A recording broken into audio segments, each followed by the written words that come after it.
So you want to learn how to use the mirror tool, or otherwise known as the symmetry tool, in Infinite Painter. I'm going to show you how you can do it and how you can create some of these designs that you see on screen. So if we, in a blank canvas here, go up to our tools, if we go here to the option of symmetry under the create tab, you've got a bunch of different options here. Now the traditional ones that you'll use is vertical, for example. Vertical gives you this line that runs down the middle of the screen. And if you draw on one side, it's going to simply draw on the opposite side. It is mirroring our design. You can use this middle tool here to move the line, so your line of symmetry is on a slightly different position on your canvas. So I can just use it multiple times to create multiple different points of reflection. You can then also rotate this as well. So you can hold this, you can rotate the line, meaning if I go ahead and delete all that content, what I draw on one side is of course reflected on the other, but with a slightly diagonal angle to it. And if you're worried about sort of clipping your line here as you're drawing, just hit the lock. And that is now locked, meaning I can't adjust it, I can't interfere with it in any way. So that's then been adjusted. And if you want to adjust the lock, all you have to do is go up to your settings here, that's now popped in for the symmetry tool, and you can turn off the lock, and now you have free reign again to adjust it. And you can tap on this tool up here to get rid of it when you're done. You can then also go ahead and pick multiple different options of symmetry. You've got the horizontal tool as well, which is essentially exactly the same. It's just been rotated perfectly. So what you draw on one side again, top and bottom this time, is going to be reflected. But there are much more interesting tools in Infinite Painter, such as the Radial Symmetry tool. If I tap on this, for example, I get this option here in the middle. Notice I get this little tiny icon here that shows me I've got two lines diagonal from one another, which means what I draw in one of these is reflected in the other three. So we've got 4 panels here, but you can adjust this. If you go up here to your settings, we have multiple options we can change here. First of all, it's currently locked. So if you were to tap on that, you can move this around just as I showed you before. But if we go ahead and we lock that again for a moment and then go back to the settings, I've got 4 planes. You can change that down to 3 as well. So you can draw in 1/3 of the design and it be reflected in the other, and you can just keep going. You can link up your shapes. But what's really fun is you can change this. You can make this really high.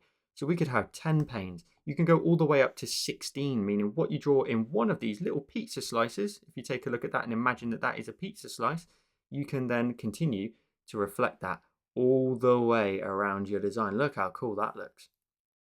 But you also have the option to adjust this angle, because at the minute it's doing a full 360.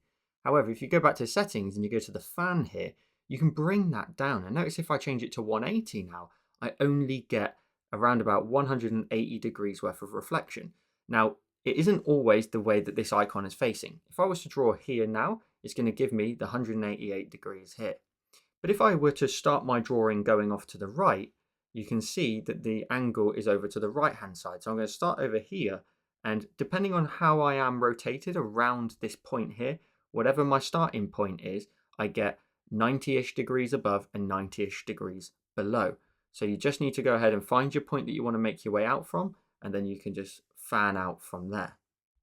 So that could be really interesting if you wanted to go ahead and unlock it, then move it into the bottom corner here, for example, go to the settings, and if I change the angle, if we zoom in on this, and I change the angle to something around about 90 degrees, I can then position it in the corner of our design, lock it, and then I can just make my way outwards from this corner here, like so. How cool does that look?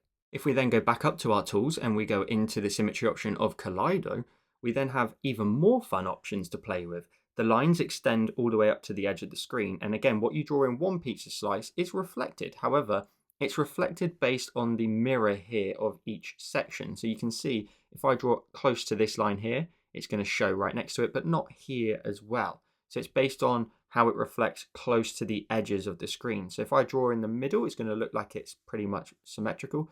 But if I draw here, it's doing what it sees here in this mirror. And if I draw here, it's doing what it sees here in this mirror. You can move this around, you can rotate it. You can always go up to your settings here and mess around with the conditions. However, what I've got here is by default, cut is not turned on. So if I was to go ahead and draw and then move into another panel and then move into another panel, see how my line just continues onwards. However, if I was to go up to the option of cut, whatever pizza slice here that I decide to start my drawing in, if I go to the edge, bang, it stops. And then as I come back in, it reappears. So if it stops, as I come back in, it reappears, it stops, reappears. So you can only draw within the slice that you first put your ink into. So here, I can't draw outside of that. But you can go to options and you can turn that on and off depending on what you want to draw at the time, and you can change it up each individual sort of stroke that you make on the screen. How fun is that?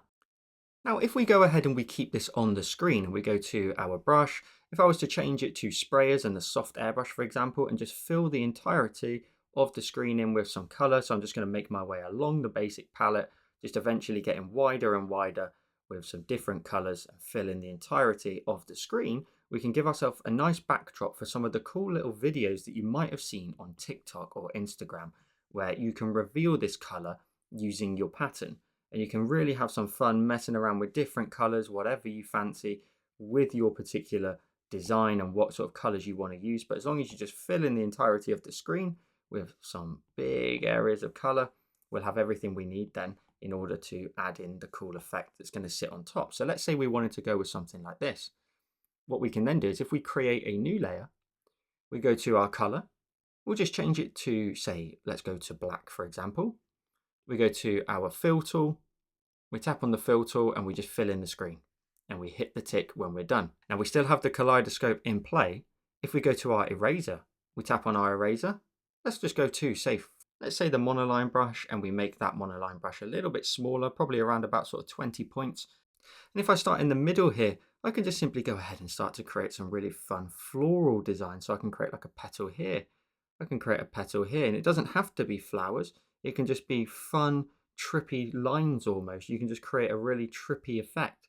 So if you draw something like this, you could keep going all the way to the edge of the screen.